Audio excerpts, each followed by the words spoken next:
ఎవరైనా మీ మనసును నొప్పిస్తే ఆ బాధ మనసులో నెమ్మదిగా మంటలా మండుతుంది. కాని శ్రీకృష్ణుడు చెబుతారు, మనసు బాధలో కాదు, అర్థంలో బలంగా ఉంటుంది. ప్రతిరోజూ కొంచెం కొంచెం కష్టపడితే ఒకరోజు అద్భుతాలు జరుగుతాయి. కాని ఆ ప్రయాణంలో మనసు నొప్పించే మాటలు, మోసాలు, విరహాలు కూడా వస్తాయి. అప్పుడు మనం ఏం చేయాలి? ఎలా నిలబడాలి? ఎవరిమీద నమ్మకం పెట్టుకోవాలి? ఈ వీడియోలో శ్రీకృష్ణుడి జానమేమైన మాటల ద్వారా కోపం, నమ్మకం, సంబంధాలు, గర్వం మరియు మనసు శాంతి గురించి జీవితాన్ని మార్చగల గీతా బోధలతో తెలుసుకుందాం. వినండి, చివరి వరకు వినండి. ఎందుకంటే ఈ వాక్యాలు ఒక్కసారి మనసులోకి దిగితే బాధ కూడా బలంగా మారుతుంది, మౌనం కూడా మార్గదర్శకత్వంగా మారుతుంది. ప్రతిరోజూ కొంచెం కొంచెం కష్టపడితే ఒకరోజు అద్భుతాలు జరుగుతాయి. పెద్ద పెద్ద కలలు కూడా చేయలేనివి.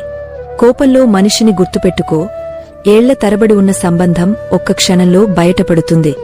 నిర్ణయం తీసుకునే ముందు ఆలోచించు. నమ్మకం అద్దంలా ఉంటుంది, ఒకసారి పగిలితే అంటదు. జీవితంలో అంతగా వంగకు, ప్రజలు నీవు కూడా మనిషివని మరచిపోతారు. రాజీపడు కాని ఆత్మను అమ్మకు. సంబంధం ఎప్పుడూ ముగియదు, కేవలం ఆగపోతుంది. కళ్లలోనో జాపకాలలోనో. రాయి బరువుగా ఉంటుంది, అయినా నీటిలో మునిగిపోతుంది. అందుకే గర్వం చేయకు, నీ స్థాయి ఎంత ఎత్తైనా. సంబంధాలు వాళ్లతోనే ఉంచు, అవసరం వచ్చినప్పుడు నీ పక్కన నిలబడేవాళ్లతో. లేకపోతే కొందరు కాళ్లు పట్టుకుంటారు అవసరంలో, తర్వాత గుర్తించడానికి కూడా నిరాకరిస్తారు. కలియుగం లోతుగా వచ్చిన కొద్దీ మనిషి స్వార్థంగా మారతాడు. భరించడం నేర్చుకున్నవాడు మాట్లాడడం మానేస్తాడు. ఇంట్లు పడిపోతున్నాయి, భవనాలు నిర్మితమవుతున్నాయి.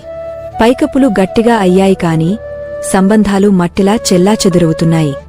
శ్రీకృష్ణుడు చెప్తారు, ఒకసారి కళ్లలోంచి పడిపోయినవాడిని ఎత్తడానికి సమయం వృధా చేయకు. నిన్ను వదిలేసినవాడిని జ్ఞాపకం కూడా చేసుకోకు. అప్పుడప్పుడు సొంతవాళ్లకు నీవు సొంతమని మళ్లీ మళ్లీ చెప్పాల్సి వస్తుంది. ఎందుకంటే సమయం క్రూరంగా నేర్పుతుంది. నీ లేకుండా వాళ్లకు బ్రతకడం వచ్చేస్తుందని.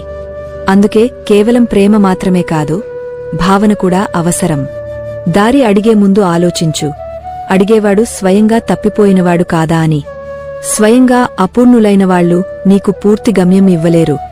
ఒక జోక్ మీద రెండోసారి నవ్వు రాకపోతే, ఒక బాధ మీద ఎందుకు మళ్లీ మళ్లీ ఏడుస్తావు? అప్పుడప్పుడు జీవితం వదిలేయడం కాదు, నేర్చుకోవడం. అదృష్టం, ఉదయం నిద్ర రెండూ చాలా ఆలస్యంగా మేలుకుంటాయి.